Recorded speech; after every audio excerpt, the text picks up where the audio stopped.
Praise the Lord. പലപ്പോഴും നമ്മുടെ കുടുംബത്തിൽ, നമ്മുടെ വ്യക്തിജീവിതത്തിൽ, നമ്മുടെ കുടുംബാംഗങ്ങളിൽ നിന്നോ ഒക്കെ, പ്രത്യേകിച്ച് ജീവിത പങ്കാളിയിൽ നിന്ന് എല്ലാം എന്തെങ്കിലും വളരെ വേദനാജനകമായ അനുഭവങ്ങൾ ഉണ്ടാകുമ്പോൾ നമ്മൾ ആദ്യം വിചാരിക്കും, ദൈവമേ, ഇതൊന്നും മറക്കാൻ സാധിച്ചിരുന്നെങ്കിൽ എന്ന്. അത് തലയിലിങ്ങനെ ശക്തമായി ഉദിച്ചു നിൽക്കുന്നത് കൊണ്ട് നമുക്ക് മിണ്ടാൻ പറ്റുന്നില്ല, ജീവിത പങ്കാളിയോട് സംസാരിക്കാൻ പറ്റുന്നില്ല. നമ്മൾ ആഗ്രഹിക്കും, ഇതെങ്ങനെയെങ്കിലും ഒന്ന് മറക്കാൻ കഴിഞ്ഞിരുന്നെങ്കിൽ എന്ന്. എന്നാൽ മറക്കുന്ന കാര്യത്തെക്കുറിച്ച് പറയുകയാണെങ്കിൽ, പുരുഷന്മാർക്ക് മറക്കാനായിട്ട് വളരെ എളുപ്പമാണ് എന്നാണ് പറയുക. അതിന് കാരണം പറയുന്നത്, ഒരാൺകുട്ടി ഈ ഭൂമിയിലേക്ക് പിറക്കുമ്പോൾ നമ്മുടെ തലയുടെ ലെഫ്റ്റും റൈറ്റും തമ്മിൽ ബന്ധിപ്പിക്കുന്ന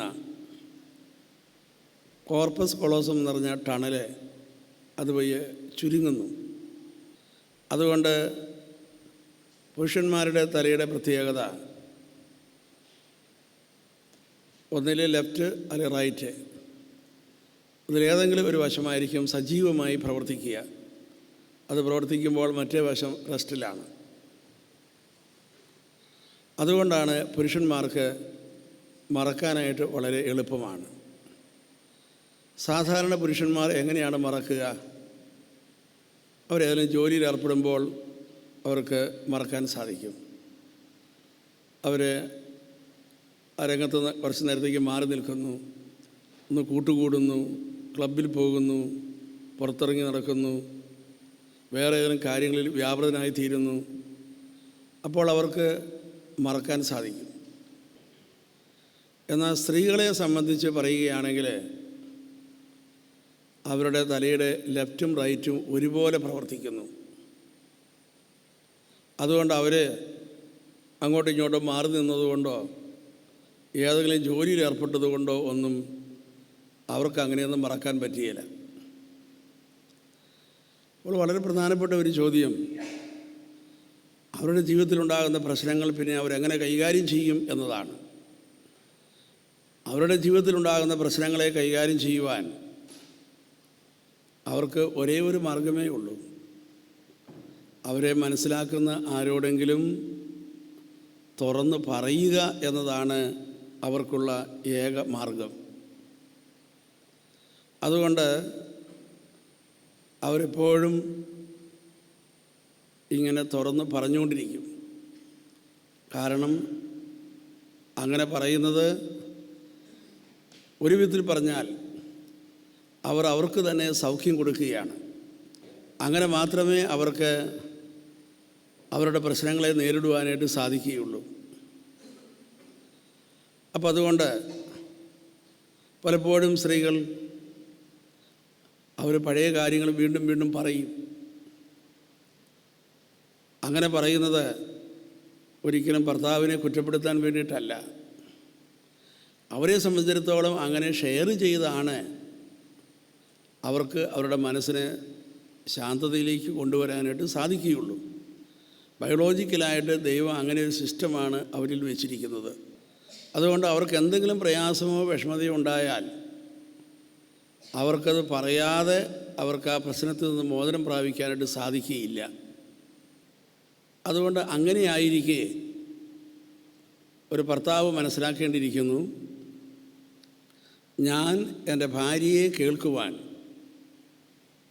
ബോധപൂർവം കുടുംബത്തിൽ സമയം മാറ്റിവെക്കുന്നില്ല എങ്കിൽ നമ്മുടെ കുടുംബം ഒരു നരകമായി മാറും.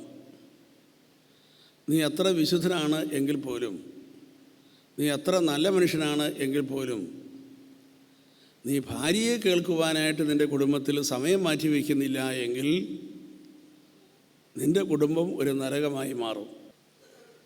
എല്ലാ പുരുഷന്മാർക്കും തന്നെ അറിയാം ഭാര്യയെ കേൾക്കേണ്ടതാണ് എന്ന കാര്യം. പക്ഷേ പലപ്പോഴും പുരുഷന്മാർ അങ്ങനെയോട് കേൾക്കാനായിട്ട് ഇരുന്ന് കൊടുക്കാറില്ല. എന്തുകൊണ്ടാണ് പുരുഷന്മാർ ഭാര്യയെ കേൾക്കാൻ പലപ്പോഴും മനസ്സ് കാണിക്കാത്തത് എന്ന് ചോദിച്ചാൽ അതിന് പല കാരണങ്ങൾ പറയാറുണ്ട്. ഒരു കാരണം ഇതാണ്, സ്ത്രീകൾ സംസാരിക്കുമ്പോൾ അവർ ഒരു പ്രശ്നം പറഞ്ഞ് ആരംഭിക്കുന്നു, പിന്നെ പറയുന്നത് ആ പ്രശ്നവുമായി ബന്ധമൊന്നുമില്ല, പറഞ്ഞ് അവസാനിപ്പിക്കുന്നത് ഇതൊന്നുമല്ലാത്ത വേറൊരു കാര്യം പറഞ്ഞായിരിക്കും അവസാനിപ്പിക്കുക. അപ്പോൾ ഈ കണക്ഷൻ ഇല്ലാത്തതുകൊണ്ട് ആണുങ്ങളുടെ തലയ്ക്ക് അത് കേട്ടിരിക്കാൻ വലിയ ബുദ്ധിമുട്ടാണ്. Praise Lord, hallelujah. കുറച്ച് നേരം കേട്ട് കഴിയുമ്പോഴേക്കും പുരുഷന്മാർ ഇങ്ങനെ പറയും, നിനക്കെന്താ വേണ്ടത്, നീ ഒന്ന് പറഞ്ഞ് അവസാനിപ്പിക്കുക എന്ന് പറയും. Praise Lord, hallelujah. കാരണം ഈ കണക്ഷൻ ഇല്ലാത്തതുകൊണ്ട് ഇവളെന്താ പറയുന്നത് അതങ്ങോട്ട് കേട്ടിരിക്കാനായിട്ട് വളരെ ബുദ്ധിമുട്ടാണ്. നിനക്കെന്താ പറയാനുള്ളത്, നീ ഒന്ന് പറഞ്ഞ് അവസാനിപ്പിക്കൂ എന്ന് ഭർത്താവ് പറഞ്ഞു കഴിയുമ്പോൾ വീണ്ടും അവൾ പറഞ്ഞു തന്നെ വീണ്ടും തുടങ്ങുക, വീണ്ടും ആരംഭത്തിൽ നിന്ന് വീണ്ടും ആരംഭിക്കുകയായി. Price loan. കാരണം അവളെ സംബന്ധിച്ചിടത്തോളം ഷെയറിംഗ് ആണ് ഏറ്റവും പ്രധാനപ്പെട്ടത്. Hallelujah, hallelujah.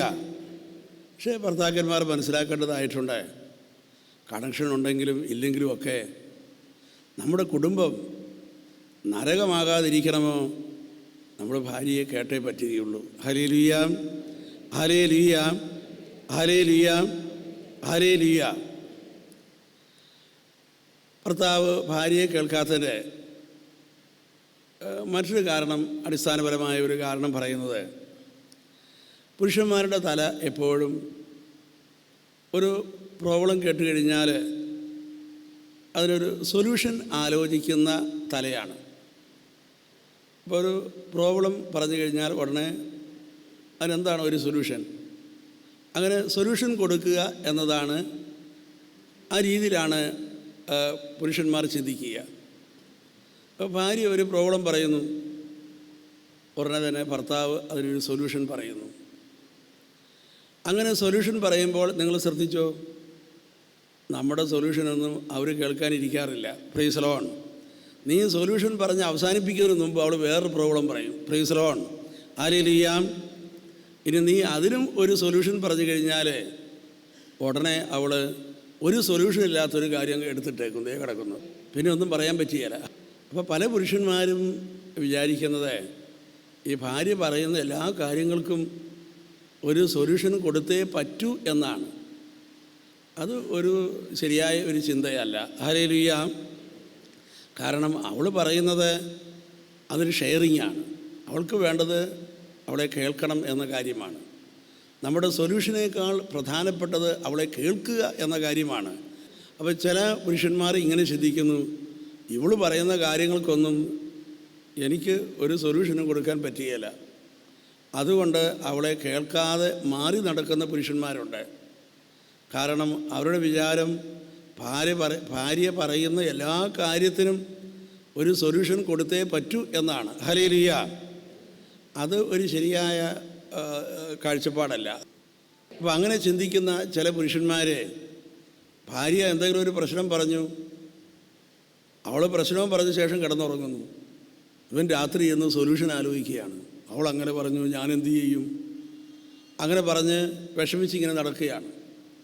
അങ്ങനെ ചില ശുദ്ധരായ ഭർത്താക്കന്മാർ ഭാര്യ പറയുന്ന കാര്യത്തിനൊക്കെ സൊല്യൂഷൻ കൊടുക്കാൻ പറ്റുന്നില്ലല്ലോ എന്നോർത്ത് അങ്ങനെ ആലോചിച്ച് വിഷമിച്ച് ചിലർ മെൻ്റൽ ഹോസ്പിറ്റലിൽ വരെ അഡ്മിറ്റ് ആയിട്ടുണ്ടെന്നാണ് പറയുന്നത്. അപ്പോൾ സഹോദരങ്ങളെ, ഏറ്റവും പ്രധാനപ്പെട്ട കാര്യം ഭാര്യയെ കേൾക്കുക എന്ന കാര്യമാണ്. സൊല്യൂഷൻ ഉണ്ടെങ്കിലും ഇല്ലെങ്കിലും നമ്മുടെ കുടുംബം നരകമാകാതിരിക്കണമെങ്കിൽ നമ്മൾ ഭാര്യയെ കേട്ടേ പറ്റൂ. ഞാൻ ഈ കാര്യങ്ങൾ ഒന്നുകൂടി ആഴത്തിൽ മനസ്സിലാക്കാൻ വേണ്ടി ഒരു സംഭവം ഷെയർ ചെയ്യാനായിട്ട് ആഗ്രഹിക്കുകയാണ്. ഒരിക്കൽ ഒരു സ്ത്രീയെ ഭർത്താവുമായി പിണങ്ങി അവൾ ഡിവൈൻ ധ്യാന കേന്ദ്രത്തിൽ വന്ന് 2 വർഷക്കാലത്തോളം അവിടെ നിന്നു. അതിനിടയിൽ അവളുടെ ഭർത്താവിൻ്റെ വികാരിയച്ഛൻ ഈ ഭർത്താവിനെ മീറ്റ് ചെയ്യുകയും അദ്ദേഹത്തെ ഉപദേശിക്കുകയും അങ്ങനെ ഒരു ധ്യാനമന്ദിരത്തിൽ കൊണ്ടുപോയി ധ്യാനം കൂട്ടിക്കുകയും ചെയ്തു. ആ ധ്യാനം കഴിഞ്ഞപ്പോഴേക്കും പുള്ളിക്കാരൻ മദ്യപാനം നിർത്തി. പിന്നെ കുറച്ച് നാൾ കഴിഞ്ഞപ്പോഴേക്കും വികാരിച്ചൻ വീണ്ടും ഇയാളെ വേറൊരു ധ്യാനമന്ദിരത്തിൽ കൊണ്ടുപോയി ധ്യാനം കൊണ്ടിച്ചു. ആ ധ്യാനം കഴിഞ്ഞ് ഇയാൾ വന്നു കഴിഞ്ഞപ്പോഴേക്കും ഇയാൾ എല്ലാ ദിവസവും പള്ളിയിൽ വരാൻ തുടങ്ങി. പള്ളിയുടെ ചില കാര്യങ്ങളിലൊക്കെ അദ്ദേഹം വളരെ സജീവമായി പങ്കുചേരാൻ തുടങ്ങി. പ്രാർത്ഥനാ ഗ്രൂപ്പിൽ ചേരാൻ തുടങ്ങി. അങ്ങനെ വളരെ ആക്റ്റീവായിട്ടുള്ള ഒരു വ്യക്തിയായിട്ട് അയാൾ മാറാൻ തുടങ്ങി. അപ്പോൾ വികാരിച്ചന് മനസ്സിലായി ഇയാൾക്ക് വളരെ കാര്യമായ ഒരു ചേഞ്ച് ഉണ്ടായിട്ടുണ്ട് എന്ന്. അപ്പോൾ വികാരിച്ചൻ ഒരു ദിവസം ഒരു ലെറ്റർ അയാളുടെ കയ്യിൽ കൊടുത്ത് അയാളെ ഡിവൈനിലേക്ക് പറഞ്ഞയച്ചു. അദ്ദേഹം ഡിവൈനിൽ വന്ന് ആ ആഴ്ചത്തെ ധ്യാനം കൂടിയതിന് ശേഷം ധ്യാനം തീർന്നു കഴിഞ്ഞപ്പോൾ ഈ എഴുത്ത് കൊണ്ടുവന്ന് എൻ്റെ കയ്യിൽ തന്നു. ഞാൻ വായിച്ചു നോക്കിയപ്പോൾ അതിനകത്ത് എഴുതിയിരിക്കുന്നത്, ഇദ്ദേഹത്തിൻ്റെ ഭാര്യ നിങ്ങളുടെ ധ്യാനമന്ദിരത്തിലുണ്ട്, അതുകൊണ്ട് ഇവരെ ഒന്ന് കേട്ട് അവരുടെ പ്രശ്നങ്ങൾ ഒന്ന് പരിഹരിക്കണം എന്നാണ് അച്ഛൻ എഴുതിയിരിക്കുന്നത്. ഞാൻ അയാളെയും കൂട്ടിക്കൊണ്ട് എൻ്റെ മുറിയിലേക്ക് പോയി. അയാളുടെ ഭാര്യ ധ്യാനമന്ദിരത്തിലുള്ളത് കൊണ്ട് ഞാൻ ഉടനെ തന്നെ അവളെ വിളിപ്പിച്ചു. 2 പേർക്കും ഇരിക്കുവാനുള്ള സൗകര്യം കൊടുത്തു. ഒരു ചെറിയ പ്രാർത്ഥനയൊക്കെ ഞാൻ ചൊല്ലി. അതിനുശേഷം ഞാൻ ഭർത്താവിനോട് ചോദിച്ചു, എന്താ പറയാനുള്ളത്? അപ്പോൾ അദ്ദേഹം പറഞ്ഞു, എനിക്ക് പ്രത്യേകിച്ചൊന്നും പറയാനില്ല എന്ന്. തുടർന്ന് ഞാൻ ആ സഹോദരിയോട് ചോദിച്ചു, നിനക്ക് എന്താണ് പറയാനുള്ളത്?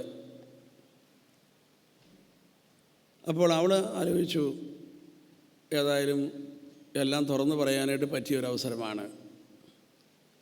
അതുകൊണ്ട് അവൾ കുടുംബജീവിതം ആരംഭിച്ച കാലം മുതലുള്ള എല്ലാ കാര്യങ്ങളും എണ്ണിപ്പെറുക്കി പറയാനായിട്ട് തുടങ്ങി.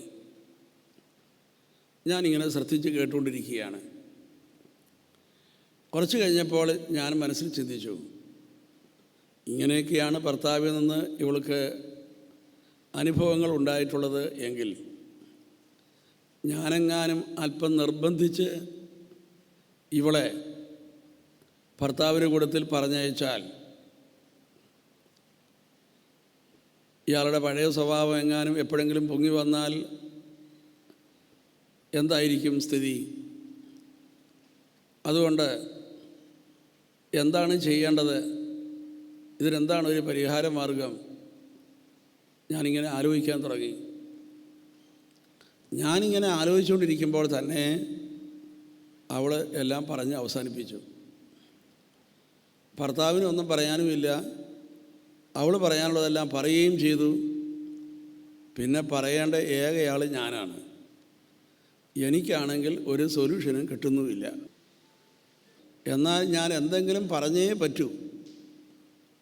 ഏതായാലും ഞാൻ അവളോട് ഇങ്ങനെ പറഞ്ഞു, സഹോദരി, ഏതായാലും ഇങ്ങനെയൊക്കെ സംഭവിച്ചു പോയി, നമുക്കിനി എന്താ ചെയ്യേണ്ടത്? ഞാൻ അങ്ങോട്ട് പന്തിട്ട് കൊടുത്തു. ഉടനെ അവൾ പറയുക, ഇനിയിപ്പോൾ എന്ത് ചെയ്യാനാച്ചാ? കല്യാണം കഴിച്ചു പോയില്ലേ? അതുകൊണ്ട് ഞാൻ എൻ്റെ ചേട്ടായിയുടെ കൂട്ടത്തിൽ പോവുകയെന്ന്. പ്രിയപ്പെട്ടവരെ, ഞാനിനി പറയാൻ പോകുന്ന വാചകം വളരെ വളരെ പ്രധാനപ്പെട്ടതാണ്. ഒരു സ്ത്രീ അവളുടെ ജീവിതത്തിലെ പ്രയാസങ്ങളും വിഷമതകളുമെല്ലാം അവളെ മനസ്സിലാക്കുന്ന ഒരു വ്യക്തിയോട് അവൾക്ക് തന്നെ കേൾക്കാൻ കഴിയത്തക്കവണ്ണം സ്വരത്തിൽ അവൾ പങ്കുവയ്ക്കുമ്പോൾ അവളുടെ നിരവധിയായ പ്രശ്നങ്ങൾക്ക് അവൾക്ക് തന്നെ ഉത്തരം കിട്ടുന്നു. വേറെ ആരും ഉത്തരം ഉണ്ടാക്കി കൊടുക്കേണ്ട കാര്യമില്ല. അവളുടെ തലയിലൂടെ കടന്നു പോകുന്ന ചിന്തകൾ, അവളെ മനസ്സിലാക്കുന്ന ഒരു വ്യക്തിയോട് അവൾ തുറന്ന് സംസാരിക്കുമ്പോൾ അവൾക്ക് തന്നെ അവളുടെ നിരവധിയായ പ്രശ്നങ്ങൾക്ക് ഉത്തരം കിട്ടുന്നു. ദൈവം അങ്ങനെയാണ് ഒരു സംവിധാനം ചെയ്തു വച്ചിരിക്കുന്നത്. ഹല്ലേലൂയ. അങ്ങനെയാണെങ്കിൽ ഭർത്താക്കന്മാർ ഒന്ന് ചിന്തിക്കുക, ഭാര്യയെ കേൾക്കുന്നത് നല്ലതാണോ? Praise the Lord. ഈ ഒരൊറ്റ കാരണം കൊണ്ട് തന്നെ പല കുടുംബങ്ങളിലും ഒത്തിരി പ്രശ്നങ്ങൾ ഉണ്ടാകുന്നുണ്ട്. അതുകൊണ്ട് തന്നെ ഒരു ഭർത്താവിന് തൻ്റെ ഭാര്യയോട് ചെയ്യേണ്ട അടിസ്ഥാനപരമായ ഒരു നീതിയാണ് അവളെ കേൾക്കുക എന്ന കാര്യം. അപ്പോൾ അതിനു വേണ്ടി അല്പം സമയം മാറ്റിവെച്ചേ പറ്റുകയുള്ളൂ. ഒരിക്കൽ വിവാഹിതനായ ഒരു സഹോദരന് വിവാഹം കഴിഞ്ഞിട്ട് ഏതാണ്ട് 2 മാസമേ കഴിഞ്ഞുള്ളൂ. അദ്ദേഹം ഫോണിലൂടെ എന്നോട് സംസാരിക്കുമ്പോൾ അദ്ദേഹം എന്നോട് ചോദിച്ചു, എങ്ങനെയാ വെച്ചാൽ ഈ സ്നേഹിക്കുക എന്ന് പറഞ്ഞാൽ എന്താ? അദ്ദേഹം എന്നോട് ചോദിക്കുകയാണ്. ഹല്ലേലൂയ. അപ്പോൾ ഞാൻ ഇടയ്ക്ക് ഏതോ ഒരു പുസ്തകമോ ഒരു ലേഖനമോ വായിച്ച ഒരു അറിവ് എൻ്റെ ഉള്ളിലുള്ളത് കൊണ്ട് ഞാൻ അദ്ദേഹത്തോട് പറഞ്ഞു, സ്നേഹിക്കുക എന്ന് പറഞ്ഞാൽ സമയം കൊടുക്കുക എന്നാണ് എൻ്റെ അർത്ഥം. നീ എന്തുമാത്രം സമയം കൊടുക്കുന്നു, അതാണ് നിൻ്റെ സ്നേഹത്തിൻ്റെ അടയാളം. സ്നേഹിക്കുക എന്ന് പറഞ്ഞാൽ സമയം കൊടുക്കുക എന്ന് നമ്മൾ വ്യാഖ്യാനിച്ചാൽ, മനസ്സിലാക്കിയാൽ നമുക്ക് നമ്മുടെ കുടുംബ ജീവിതത്തിൽ ഒത്തിരി വ്യത്യാസങ്ങൾ സൃഷ്ടിക്കുവാനായിട്ട് കഴിയും. ഇപ്പോൾ ഒരു സ്ത്രീയെ സംബന്ധിച്ചിടത്തോളം അവൾക്ക് ഒരു ശ്വാസോച്ഛ്വാസം പോലെ തന്നെ ആവശ്യമായ അവളുടെ മാനസികമായ സ്വസ്ഥതയ്ക്കും എല്ലാം ആവശ്യമായ ഒരു ഘടകമാണ് ഷെയർ ചെയ്യുവാനുള്ള അവളുടെ അവകാശം. ഇപ്പോൾ ഒരു പെൺകുട്ടി വളർന്നു വരുന്നു. കുടുംബത്തിൽ അപ്പൻ വളരെ കോപ സ്വഭാവക്കാരനാണ്. അതുകൊണ്ട് തന്നെ അമ്മയും വളരെ കോപ സ്വഭാവമുള്ളവളാണ്. അപ്പോൾ അങ്ങനെയുള്ളൊരു കുടുംബത്തിൽ ഒരു പെൺകുട്ടി വളർന്നു വരുമ്പോൾ അവൾക്ക് അവളുടെ ഷെയർ ചെയ്യാനുള്ള പല അവളുടെ ആഗ്രഹങ്ങളും സന്ദർഭങ്ങളും അടിച്ചമർത്തപ്പെടുന്നു. അവൾക്ക് ഷെയർ ചെയ്യുവാനായിട്ട് ഭയം വരുന്നു. അങ്ങനെ അടിച്ചമർത്തപ്പെടുന്ന ഒരു മനസ്സ്, അങ്ങനെ ഭയമുള്ളൊരു മനസ്സ്, അതാണ് ആ പെൺകുട്ടിയിൽ രൂപം കൊള്ളുന്നതെങ്കിൽ പിന്നെ അവളിലുണ്ടാകുന്ന രീതി ഒരു വ്യത്യാസപ്പെട്ടതാണ്. അതായത് പിന്നെ അവൾ ഷെയർ ചെയ്യുന്ന പെൺകുട്ടിയല്ല, മൂഡ് ചേഞ്ച് ചെയ്തുകൊണ്ടിരിക്കുന്ന പെൺകുട്ടിയാണ്. മൂഡ് ചേഞ്ച് ചെയ്തുകൊണ്ടിരിക്കുന്ന പെൺകുട്ടി എന്ന് പറയുന്നത് എന്താണ്?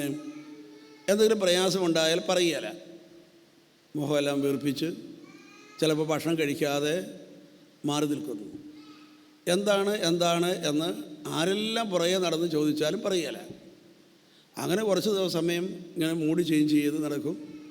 കുറച്ച് കഴിയുമ്പോഴേക്കും വീണ്ടും സാധാരണ ലെവലിലേക്ക് വരുന്നു. കുറച്ച് സമയമെടുക്കുന്നത് മാത്രം. വീണ്ടും എന്തെങ്കിലും പ്രയാസം ഉണ്ടാകുമ്പോൾ ഇതുപോലെ തന്നെ മൂഡ് ചേഞ്ച് ചെയ്യുന്നു, മിണ്ടാതെ നടക്കുന്നു. അപ്പോൾ ഇങ്ങനെ മൂഡ് ചേഞ്ച് ചെയ്യുന്ന ഒരു ക്യാരക്ടർ ഫോം ചെയ്യുന്നു. എന്താണ് എന്ന് പറയുകയില്ല. ഇനി കുറേ കഴിയുമ്പോഴേക്കും അവൾ വിവാഹം ചെയ്ത് ജീവിതം തുടങ്ങുന്നു. അങ്ങനെ തുടങ്ങിക്കഴിയുമ്പോൾ ഭർത്താവും ഒരു ദേഷ്യ സ്വഭാവക്കാരനാണ് എങ്കിൽ അവിടെയും ഈ ക്യാരക്ടർ തന്നെയായിരിക്കും അവൾ പുലർത്തുക. വളരെ പെട്ടെന്ന് ആൾ മൂഡ് ഔട്ടാകുന്നു. എന്താണ് എന്ന് ചോദിച്ചാൽ അവൾ ഒട്ടും പറയുകയില്ല. ചോദിക്കും തോറും മിണ്ടാതെ കുത്തിയിരിക്കുന്നു. ചിലപ്പോൾ ഭക്ഷണം കഴിക്കാതെയൊക്കെ ഇരുന്നത് വരും. ഇങ്ങനെ ഈ മൂഡ് ഔട്ടായ ഈ സ്വഭാവം ഇങ്ങനെ തുടർന്നുകൊണ്ടേയിരിക്കും. അങ്ങനെയുള്ള ഒരു 70% പേര് ഒരു 35-36 വയസ്സൊക്കെ ആയിക്കഴിയുമ്പോൾ അവരിൽ ചിലരെല്ലാം ഡിപ്രഷൻ പേഷ്യൻ്റായിട്ട് മാറുന്നു.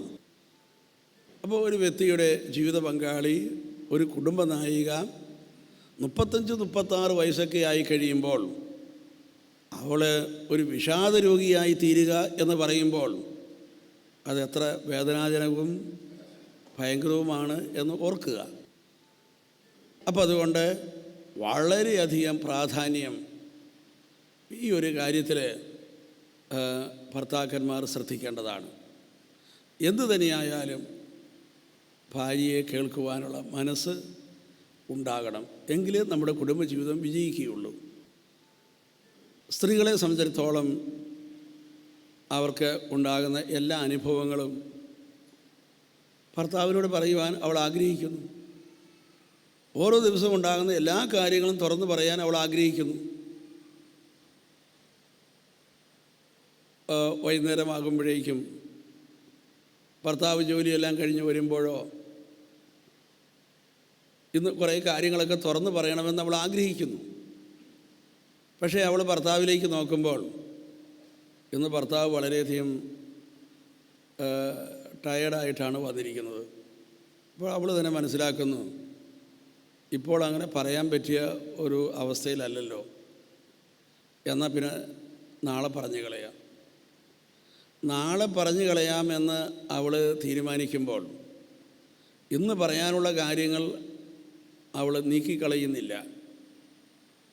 അത് നമുക്കിങ്ങനെ സങ്കല്പിക്കാം, തലയുടെ ഏതോ ഒരു ഭാഗത്ത് ഒരു കൊട്ട പോലെ ഒന്നുണ്ടെന്നും അതിൻ്റെ അകത്ത് അവൾ നിക്ഷേപിച്ചിരിക്കുകയാണ്. Praise the Lord. അടുത്ത ദിവസം ഭർത്താവ് വരുമ്പോഴേക്കും പുള്ളിക്കാരൻ എന്തൊരു സുഖമില്ലാത്ത ഒരവസ്ഥയിലാണ് വരുന്നത്. ഇപ്പോൾ പറഞ്ഞാലത് ശരിയായില്ല. അപ്പോൾ അന്ന് പറയാനുള്ളതും ഈ കൊട്ടയ്ക്കകത്ത് നിക്ഷേപിക്കുന്നു. Praise the Lord. ഒരേ സ്ഥലത്ത് തന്നെ അത് ഇങ്ങനെ നിക്ഷേപിക്കുന്നത്. ഹല്ലേലൂയ.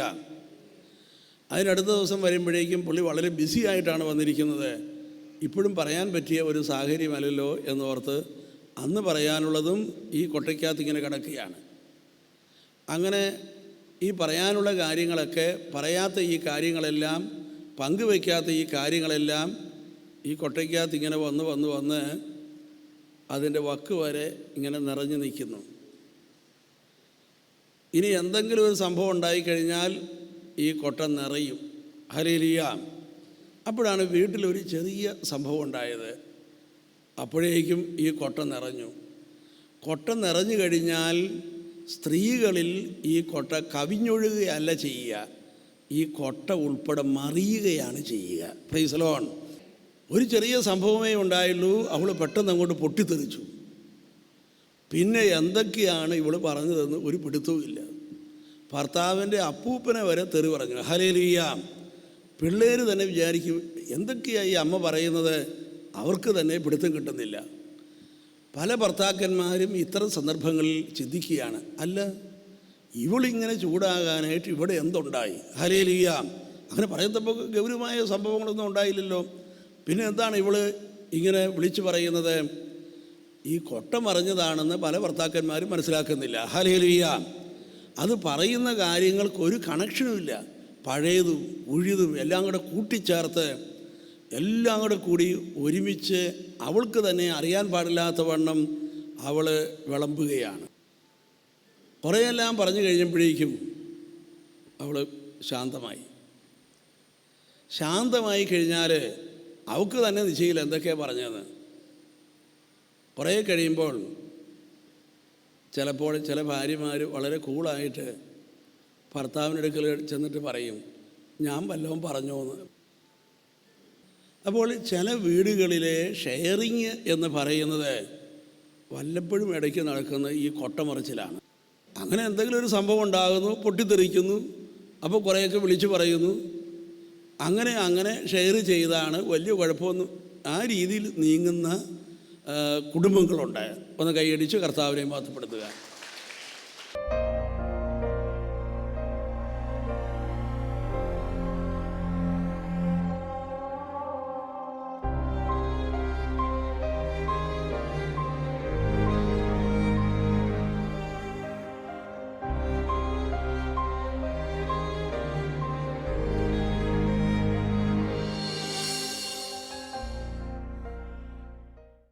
വിശദ വിവരങ്ങൾക്ക് director, divine vision, divine retreat centre, Muringoor, Chalakudy 680 316, Kerala, South India. Telephone 0091 480 270 8098, 0091 480 270 2613. Fax 0091 480 270 8097.